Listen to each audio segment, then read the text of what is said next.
बर' माहारिनि आलादा रायजो सोरजिनायनि जि मुभमेन्ट बिनि गिबि मुंख्लं सुजित नार्जारी बिथांनि थैनाय सानखौ 12 जुनाव बोसोरफ्रामबो फालियो आरो देग्लायबो दुलाराय बर' फरायसा आफादा जोबोद गाजा गोमजायै फालिनो लादों।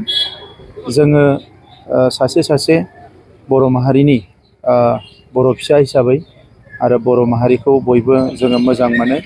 बर' माहारिखौ बुहुमाव गावनि सिनायथि, गावनि थामोनथा, गावनि राव थुनलाइ हारिमु लानानै थांना थानायखौ जों बयबो हास्थायो आरो बेनिखायनो जे दिनै जोंनि जे मुंख्लं बिथांखौ जोङो मान होयो आरो बिथांनि सोरगोआरि जिउ सोलेरा जाहाथे अराय सोरगोआव आलो गोजोनै थायो बिनि थाखाय जों आर'ज गाबो। मुंख्लं सुजित नार्जारीजों लोगोसे बै समाव जि 6 बोसोरनि सोमावसारनाय बेवहाय गासै 1135 जोंनि आगोमा बर' फिसाफ्रा जिउ गारनो गोनां जादोंमोन।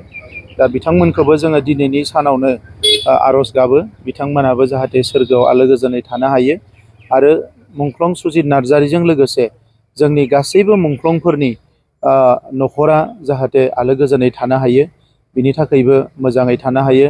जों अराय सम अबंलावरिखौ आर'ज गाबो जे बिथांमोनखौ बिथांनि न'खरनि साफ्रोमबो सोद्रोमाफोरखौ जाहाथे अराय सम मोजाङै लाखियो आरो बेजों लोगोसे सुजित नार्जारीनि थैनाय सान फालिनाया जोंखौ अराय सम गोसोखांहोयो जे बर' माहारिनि जि मोनसे गोख्रों सोमावसारनाय बे सोमावसारनाया बर' माहारिखौ दानायनि थाखायमोन, बर' माहारिनि रैखाथिनि थाखायमोन आरो बर' माहारिनि सोरगिदिं जौगानांगौनि थाखायमोन। दा बे बिथिंफोरखौ नोजोर बोनानै जोङो सोमावसारबोदों आरो दिनैनि समाव जोङो मोनथाम गोरोबथा मोननो हाबाय, नाथाय जोङो दाबो जोंनि थांखियाव सहैजोबाखै। दा बिनि थाखायनो दिनै जोङो माखासे खामानिफोरखौ मावगासिनो दङ। दा सुजित नार्जारी बिथाङा जाहाथे अराय सम बोर सारस्रिहरो आरो बिथांनि जि थैनाय बिनो हारिनि थाखाय बेसेबा गिदिर मोनसे थुलुंगा जानानै थालांबाय आरो इयुनावबो थागोन। आङो दिनै बिथांनि थैनाय सानाव बिथांनिसिम आंनि गोसो गोरबोनि खुलुमनाय आरो सिबिनायखौ बावहरबाय।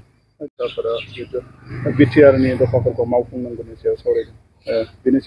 निस्सय सुजित नार्जारी बिथां थैनाय आरो बै समनि बड'लेण्ड मुभमेन्टनि 1135 सुबुङा जिउ गारनाय उननि समाव BLTनि मुङाव सुबुङा जिउ गारनांबाय जोंनि आगोमा बर' फिसाफ्रा आरो लोगोसे NDBनि मुभमेन्टआवबो माखासे आगोमा बर' फिसाफ्रा जिउ गारनांबाय। बे गासैबो थांखियानो जाबाय जोंनि जि मोनसे एकर्ड बे एकर्डफोरनि दफाफ्रा जाफुंनांगौ आरो लोगोसे हारिनि जि मोनसे गांनाय उखैनाय बेयो अराय समनि थाखाय सुफुंजानांगौ।